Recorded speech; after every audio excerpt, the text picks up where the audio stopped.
어떤 검객이 칼을 집에다 놔두고 외출을 했다가 강도를 만났답니다. 강도가 칼을 내밀면서 가진 거 다 내놔. 그랬더니 이 검객이 오히려 큰 소리를 치면서 네 이놈, 내가 누군 줄 알아? 그랬더니 그 강도가 말합니다. 나는 잘 모르겠지만 아마도 너는 네가 가진 모든 것을 다 나한테 내놓아야 할 사람일 거야. 그러니까 이 검객이 말합니다. 우리 집에는 칼이 있어. 나는 검객이다. 그랬더니 그 강도가 하는 말이, 웃으면서 하는 말이, 이 칼도 없는 검객이 입만 살았구만. 그러면서 달려들어가지고 모든 것을 다 빼앗아 달아났다고 합니다. 여러분, 이 칼이 없는 검객이 무슨 힘이 있겠습니까? 다 뺏기고 말죠. 하나님의 말씀은 검이라고 했어요. 만약 우리가 하나님의 말씀을 예배당 안에서만 가지고 있다가 세상에 나갈 때 예배당 안에 칼을 두고 그리고 세상에 나가 산다면 하나님의 말씀이 우리에게 무슨 소용이 있겠습니까? 우리에게 신앙이 무슨 소용이 있겠습니까? 우리에게 믿음과 구원이 무슨 소용이 있겠습니까? 아무리 많은 말씀을 안다고 해도 그 말씀을 삶 속에 적용하지 못하는 말씀이라면 아무 소용이 없습니다. 부활 신앙 따로, 가정생활 따로, 구원의 소망 따로, 직장생활 따로, 이것이 바로 오늘날 그리스도인들의 문제입니다. 하나님이 예수 그리스도를 다시 살리신 것은 그의 부활을 믿는 우리에게 산 소망을 주시려는 것입니다. 오늘 우리 본문의 말씀 베드로전서 1장 3절에 우리 주 예수 그리스도의 아버지 하나님을 찬송하리로다. 그의 많으신 긍휼대로 예수 그리스도를 죽은 자 가운데서 부활하게 하심으로 말미암아 우리를 거듭나게 하사 산 소망이 있게 하시며, 이렇게 말씀하셨어요. 하나님이 부활을 믿는 우리에게 거듭남과 산 소망을 주셨다고 하셨습니다. 이 산 소망을 소유하고 누리시는 여러분들이 되시기를 바랍니다. 산 소망이 무엇인가? 그것을 알려면 죽은 소망이 무엇인지를 알면 이해가 쉽습니다. 죽은 소망이란 소망이라 말하지만 아무런 능력도 없는 소망, 이것이 바로 죽은 소망입니다. 구약 성경의 마지막 책이 말라기인데요, 이 말라기 선지자는 포로에서 돌아온 이스라엘 백성들에게 이런 메시지를 전합니다. 말라기 2장 17절에 너희가 말로 하나님을 괴롭게 하고도 이르기를 우리가 어떻게 여호와를 괴롭혀 드렸나이까 하는도다. 이는 너희가 말하기를 모든 악을 행하는 자는 여호와의 눈에 좋게 보이며 그에게 기쁨이 된다 하며 또 말하기를 정의의 하나님이 어디 계시냐 함이니라. 얼른 우리가 듣기에도 그들의 반응이 이해가 안 갑니다. 아니, 여호와 하나님을 괴롭게 하고도 그들은 말하기를 우리가 언제 여호와 하나님을 괴롭혀 드렸느냐, 그렇게 말하면서 거짓말을 하고 있어요. 여기서 여호와를 괴롭게 하는 일이란 무엇이냐면 그들이 악을 행하면서도 말하기를 악을 행하는 자를 여호와께서 눈에 좋게 보신다. 그들이 악을 행하면서 말하기를 악을 행하는 자는 여호와께 기쁨이 된다. 이렇게 말하면서 악을 행한다는 거예요. 그들이 또 말하기를 정의의 하나님이 어디 계시냐? 정의의 하나님 안 계신다. 그렇게 말한다는 것입니다. 그들이 하나님을 섬기지 않는 사람들입니까? 아닙니다.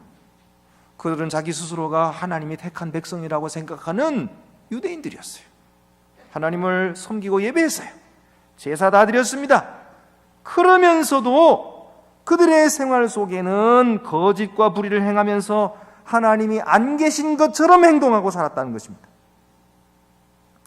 삶에서는 악을 행하고 정의를 행치 않으면서도 하나님 섬기는 일을 계속했다는 것입니다. 이것이 바로 그들이 하나님을 떠난 것인데도 불구하고 하나님을 떠나지 않았다고 자기들은 말하고 있으니 이것이 하나님께 너무나 답답한 일이었어요. 그래서 말라기 선지자를 통해서 너희가 나를 괴롭히는구나 그렇게 말씀하신 거예요. 그들의 신앙이 어떻게 해서 이 지경까지 되었을까요? 여러분, 창세기에서 인간의 타락이 나온 이후로 인간은 하나님의 구원의 손길을 잡지 않고 계속해서 타락을 거듭하다가 결국 말라기에 가서 마지막에 이 지경까지 이르렀다는 것입니다. 어떻게 이 지경이 됐을까요? 이스라엘이 바벨론 포로에서 바사왕 고레스의 회복의 칙령을 듣고 고국으로 돌아왔습니다. 그들은 민족의 회복의 희망을 안고 그 먼 길을 걸어서 예루살렘에 도착했습니다마는 성전 재건과 성벽 재건은 결코 수월하지가 않았어요. 그래도 학개와 스가랴의 예언의 말씀을 듣고 열심히 성전을 건축해서 주전 515년에 스룹바벨 성전을 완공합니다. 이 성전 건축만 하면 하나님 영광의 시대가 도래할 줄 알았습니다. 그러나 성전 봉헌의 감격은 잠시일 뿐 그들이 기대하던 부흥은 일어나지 않았습니다. 그들은 다시 또 영적인 침체에 빠졌습니다. 이번에는 느헤미야가 총독이 되어서 임명을 받아가지고 50일 만에 와서 50일 만에 성벽을 세우고 외세 침을 막을 수 있게 했습니다. 주전 445년 성벽이 완성되었습니다. 백성들은 기뻐하면서 이제 나라가 흥왕하게 될 것을 기대했습니다. 하지만 그 기쁨도 잠시뿐. 백성들의 관심은 자신에게 돌아올 것에만 있었고 나라를 위해 일하지 않았습니다. 나라는 흥왕하지 못했습니다. 또다시 주전 428년에 에스라가 성전문에 서서 모든 백성의 율법을 낭독함으로써 이를 듣고 있던 백성들이 눈물을 흘리면서 감격을 했어요. 그리고 회개하는 시간을 가졌습니다. 이제는 신앙의 큰 부흥이 일어날 줄 알았죠. 그런데 그것도 잠시뿐. 다시 그들은 영적인 무기력함에 빠져서 헤어나오지를 못했던 것입니다. 그들의 기대는 무너졌고 그들은 실망했습니다. 그렇지만 그들은 하나님을 떠날 수가 없었어요. 하나님을 섬기기를 계속했습니다. 여전히 제사를 드렸고 하나님을 섬겼습니다. 그러나 그들의 삶 속에는 하나님이 계시지 않았습니다. 어려운 생활을 꾸려나가기 위해서 나름대로 열심히 바쁘게 애를 쓸 뿐 하나님의 말씀을 기억하거나 그 말씀을 따라 순종하는 삶을 살지 않고 자신의 수단과 방법을 다 동원하면서 윤택한 삶을 이루려고 했던 것입니다. 성전에 오면 하나님께 거룩한 예배를 드리고 제물을 바치고 기도를 드렸습니다. 그러나 세상으로 나가면 자기 수단 방법을 다 동원해가지고 윤택한 삶을 추구했습니다. 이 둘 사이를 오락가락하면서 갈등하는 그들은 드디어 편한 길을 찾아냈습니다. 세상에서는 악을 행하면서 이득을 보고 그리고 하나님 앞에 와서는 회개하고 거룩한 예배를 드리는 이중적인 삶을 살기로 한 것입니다. 결국 그들의 신앙 양심은 무뎌졌고 그들의 신앙은 형식주의에 빠졌습니다. 그들의 실생활은 불의를 행하며 우상을 숭배하며 번영을 추구하면서도 겉으로는 하나님을 잘 섬기는 양 예물을 드리고 제사를 드렸습니다. 겉으로는 하나님을 잘 섬기는 사람들이었지만 속으로는 하나님 없는 삶을 살았습니다. 이것이 바로 위선이었습니다. 이것이 바로 가증한 삶이었던 것입니다. 그래서 말라기 3장 13절에 15절에서 여호와가 이렇게 말씀하십니다. 여호와가 이르노라 너희가 완악한 말로 나를 대적하고도 이르기를 우리가 무슨 말로 주를 대적하였나이까 하는도다. 이는 너희가 말하기를 하나님을 섬기는 것이 헛되니 만군의 여호와 앞에서 그 명령을 지키며 슬프게 해야 하는 것이 무엇이 유익하리요? 지금 우리는 교만한 자가 복되다 하며 악을 행하는 자가 번성하며 하나님을 시험하는 자가 화를 면한다 하노라 함이라. 이것이 죽은 소망입니다. 그들은 소망이 있다고 말은 했지만 그 소망이 그들에게는 아무런 힘도 되지 못했습니다. 그들에게는 소망이 있다고 말은 했지만 그 소망이 그들의 삶의 한 가닥도 바꾸지 못했습니다. 그 소망은 그들에게 죽은 소망이었어요.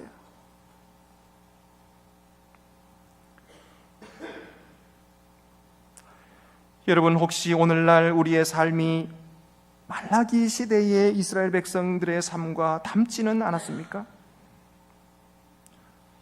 여러분의 삶 속에는 하나님의 소망이 살아있습니까?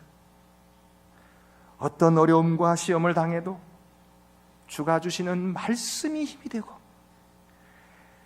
어떤 어려움에 처하더라도 주님이 나를 위해 부활하신 그 부활이 소망과 능력이 되어서 오늘 또다시 우리의 삶을 새롭게 하십니까? 우리가 다시 그 절망에서 딛고 일어서서 희망을 갖고 용기와 능력을 가지고 독수리가 날개치며 올라감 같은 그런 능력으로 살아가고 계시느냐 하는 말입니다. 아니면 신앙은 주일 예배 드리는 것으로 나는 의무를 다했습니다. 뭘 더 하라는 것입니까? 그만하면 됐죠. 내 삶과는 무관한 신앙을 가지고 있습니까? 하나님은 교회 안에서 기도할 때만 하나님이고, 가정과 직장을 살아갈 때는 하나님 안 계시고, 내가 주인이 되어서 모든 걱정은 내가 다 하고, 모든 문제는 내 힘으로 해결하려고 하고, 모든 잘된 것은 다 내 자랑이고, 모든 못된 것은 다 재수 없어 벌어진 일입니까? 이것이 참된 그리스도인의 삶일까요? 아닙니다. 이것이 아닙니다. 그런 것은 죽은 소망입니다. 여러분, 그 형식주의에서 벗어나시기 바랍니다. 그 위선적인 삶에서 탈출하십시오. 그 길은 말라기 이후에 침묵과 흑암의 시대로 내리닫던 이스라엘의 비참한 결과를 답습하는 길일 뿐입니다.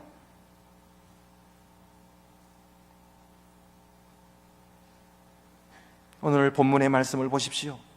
베드로는 하나님이 성도들에게 산 소망을 주셨다고 선포하고 있습니다. 다시 3절 말씀입니다.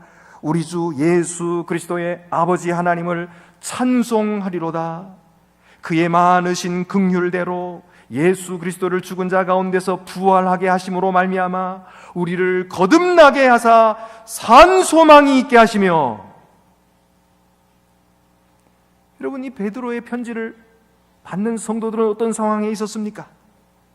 로마의 네로 황제 박해 아래 있었습니다. 도미시안 황제의 박해, 트라이안 황제의 박해를 받고 많은 믿는 자들이 죽임을 당하고 맹수의 밥이 되고 핍박과 고난을 심하게 당하고 있었습니다. 오늘 본문 6절 말씀에도 너희가 이제 여러 가지 시험으로 말미암아 잠깐 근심하게 되지 않을 수 없으니 여러 가지 시험을 받고 있다고 말씀하고, 7절에도 너희 믿음의 확실함은 불로 연단하여도 없어질 것보다 더 귀하여. 그들의 시험이 불같은 시험을 받고 있기 때문입니다. 그들은 이 불같은 시험과 박해를 받고 여러 가지 힘든 시험으로 근심하고 있었습니다. 그러나 베드로는 그들이 예수의 부활을 믿었기에 거듭났다는 사실을 선포하고 있고, 그들에게 산 소망이 주어져 있다고 말씀하고 있는 것입니다. 여러분, 산 소망이 무엇입니까? 4절에 나옵니다. 썩지 않고 더럽지 않고 쇠하지 아니하는 유업이라고 말씀합니다. 썩지 않는다는 말은 그 유업의 영광이나 신선함이 사라지지 않는다는 뜻입니다.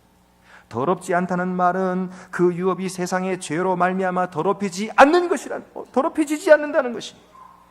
쇠하지 않는다는 말은 그 유업이 변하지 않고 허물어지지 않는다는 것입니다. 이 유업은 세상에 속한 것이 아니기 때문입니다. 하늘에 속한 영원한 유업입니다. 이는 부활신앙으로 거듭난 자만이 받을 수 있다고 말씀했어요. 한때 밤에 예수께 찾아왔던 니고데모에게 예수님께서는 네가 거듭나지 아니하면 하나님 나라를 볼 수 없느니라 라고 말씀했어요. 거듭난 자만이 하나님의 나라를 볼 수 있다고 하셨는데 믿음으로 우리는 거듭난 것입니다. 하지만 이 유업은 우리에게 주어지지 않았어요. 믿음으로 거듭난 것이 전부가 아니에요. 믿음으로 거듭나서 내가 오늘 죽어도 하늘나라 간다고 하는 확신을 가지셨다면 여러분 하나님께 감사하십시오. 그것은 얼마나 중요한 믿음인지 모릅니다. 그러나 이제 그 믿음은 이 땅에서 우리가 살아가야 할 많은 이 광야 생활을 위해서 시작된 믿음일 뿐이지 완성이 아닙니다. 그렇게 하나님께 기도하지도 않고 이제는 모든 것을 다 이룬 것처럼 나태함에 빠져서 기도도 없고 말씀도 듣지 않고 말씀 읽지도 않고 암송도 하지 않고 묵상도 하지 않고 이 세상은 내 멋대로 살고 하나님 없는 삶을 산다면 그것이 어떻게 부활신앙으로 사는 것이라고 할 수 있겠습니까? 우리에게는 하나님께서 주어질 장차 올 유업이 있다고 말씀입니다. 또한 산소망은 구원입니다. 초대교회 성도들은 이 핍박이 더욱 심해져서 우리가 견디지 못하고 믿음을 지키지 못하면 어떡하나 하는 걱정에 빠져 있었습니다. 만약 그렇게 된다면 하늘에 있는 영원한 유업이 무슨 소용이 있겠습니까? 얻지 못할 건데. 그래서 베드로 사도는 두려워하는 그들에게 확신을 주고 있어요. 5절 말씀입니다. 너희는 말세에 나타내기로 예비하신 구원을 얻기 위하여 믿음으로 말미암아 하나님의 능력으로 보호하심을 받았느니라. 하나님께서는 그 능력으로 너희들을 보호해 주셔서 너희들의 믿음을 지켜주셔서 그 유업을 반드시 받게 하실 것이라고 말씀해 주고 있는 것입니다. 하나님께서 그 크신 능력으로 너희를 지켜주실 것이다. 너희는 연약할지라도 하나님 능력은 무한하시니 너희를 보존시키실 것이다 하는 말씀입니다. 바로 이 구원은 전능하신 하나님이 지켜주는 것이기 때문에 산소망이 되는 것입니다. 산소망이 장차 있을 영원한 유업이며 최후에 성취될 우리의 구원이라면 오늘을 살아가는 우리 성도들에게 주는 실제적인 유익은 없습니까? 있습니다. 오늘 성경은 두 가지로 말씀합니다. 첫째는 산소망을 가진 자는 오늘 여러 가지 시험을 당해도 기뻐할 수 있습니다. 6절입니다. 그러므로 너희가 이제 여러 가지 시험으로 말미암아 잠깐 근심하게 되지 않을 수 없으나 오히려 크게 기뻐하는도다. 산소망을 가진 자는 여러 가지 시험을 당할 때 잠깐 근심하겠지만 오히려 크게 기뻐하게 됩니다. 여기 잠깐 근심한다 라는 말은 이 근심, 이 고통이 영원히 계속되지 않고 시간적으로 제한이 있다는 말씀입니다. 또한 근심하게 되지 않을 수 없으나 이 말은 근심이 필수적이다. 반드시 근심하게 될 것이라는 말입니다. 왜입니까? 하나님께서 우리가 당할 시험을 계획하셨기 때문입니다. 우리가 당할 모든 것을 알고 계신다는 뜻입니다. 하나님께서 계획하셨기 때문에 우리가 피할 수 없다는 말입니다. 놀랍지 않습니까? 우리가 당하는 고난은 우연히 온 것이 아닙니다. 이것은 하나님께서 우리의 당할 시험을 미리 아셨고 하나님께서 계획하셨기 때문에 하나님은 전혀 놀라지 않으신다는 거예요. 하나님이 우리가 당하는 시험을 보고 아이고 너희들 어떻게 그런 시험을 당하냐? 아이고 미안하다 내가 깜빡했구나. 하나님은 그렇게 하지 않으신다는 거예요. 하나님은 이미 우리가 당할 시험을 예비해 두시고 계획해 두셨어요. 그리고 그것이 시간적인 제한이 있는 것입니다. 시간이 지나면 끝나게 되는 거예요. 그리고 그 시험을 통과할 때에 우리는 정금 같은 믿음을 가지고 나오게 될 하나님의 놀라운 은혜 속에 계획되어 있는 시험이라는 것입니다. 그러므로 이런 사실을 깨닫고 나서 오히려 기뻐하게 된다는 말씀입니다. 둘째로 성도들의 믿음을 순수하게 합니다.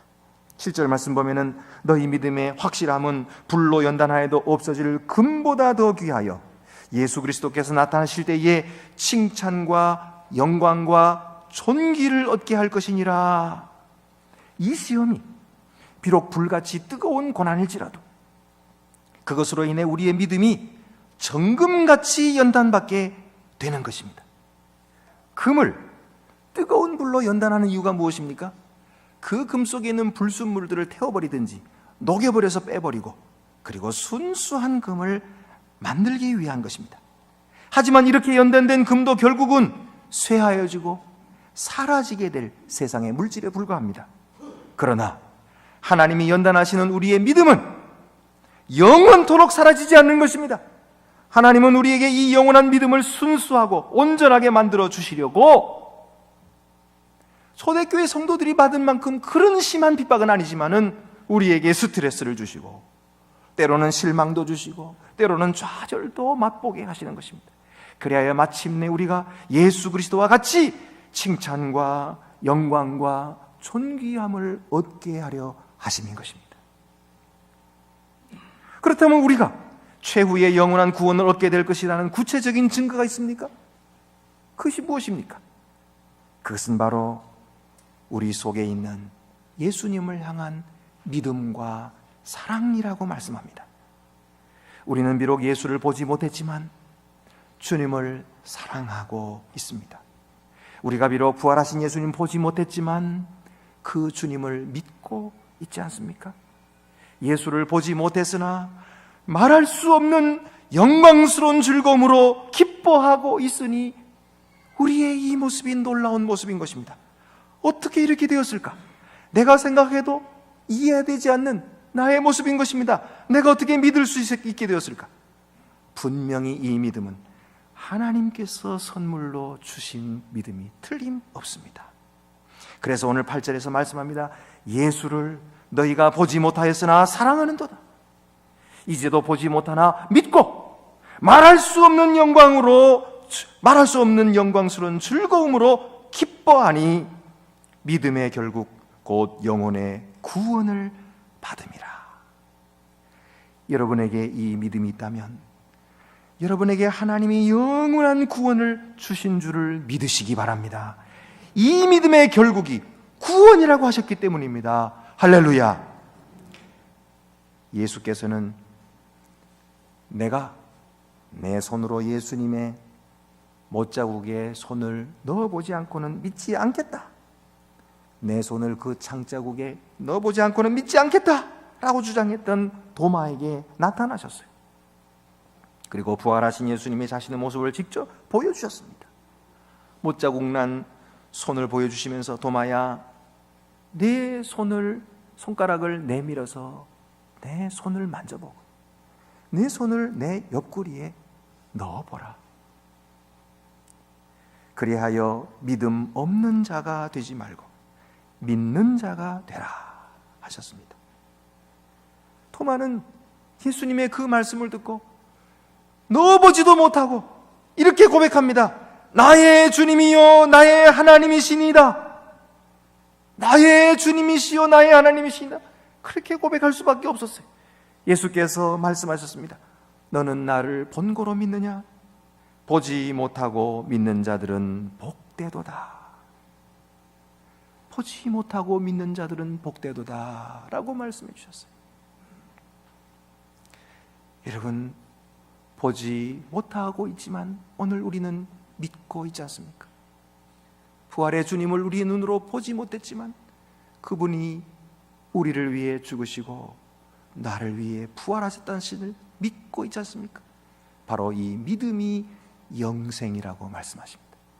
그러므로 여러분, 이 믿음으로 세상 속의 삶을 사시기를 바랍니다. 제가 세상 생활 속에서 하나님이 계시도록 하라는 이 설교를 했더니 우리에게 어떤 권사님이 들으시고는 간증을 하셨어요. 그 권사님 댁에 개가 있었대요.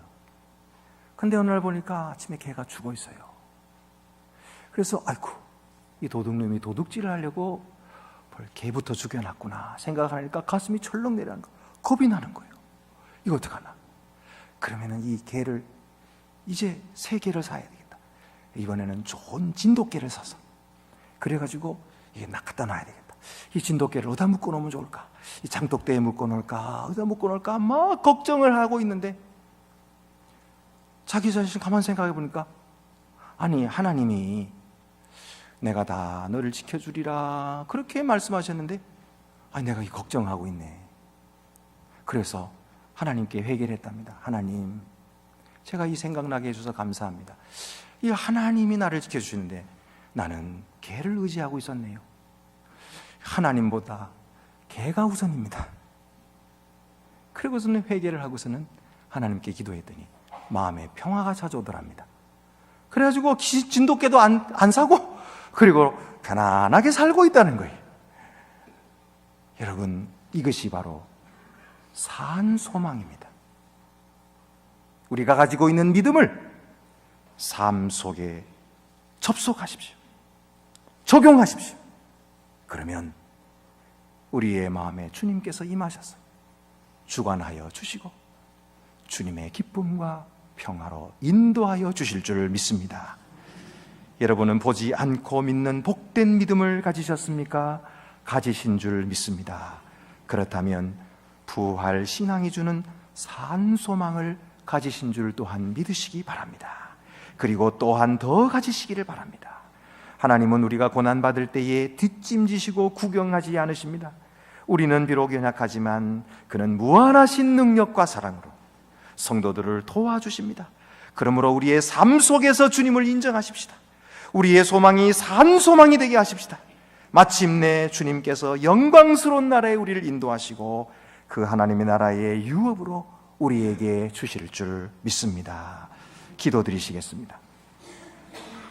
하나님 아버지, 예수 그리스도의 부활을 통해서 우리가 거듭나게 하시고 산 소망을 갖게 하셨으니 감사드립니다. 우리가 새 생명 얻었다고 하면서도 삶 속에서 그 새 생명대로 살지 못하고 하나님 계심을 인정하지 않고 산 것 용서해 주시옵소서. 죽은 소망으로 산 것 용서해 주시옵소서. 이제 구하옵나니 우리가 산 소망으로 살게 하여 주시옵소서. 그리하여 말세의 핍박과 불같은 시험에도 지지 않고 담대히 주를 믿는 믿음으로 주를 의지하여 영원한 유업을 받게 하여 주옵소서. 예수님의 이름으로 기도하옵나이다. 아멘.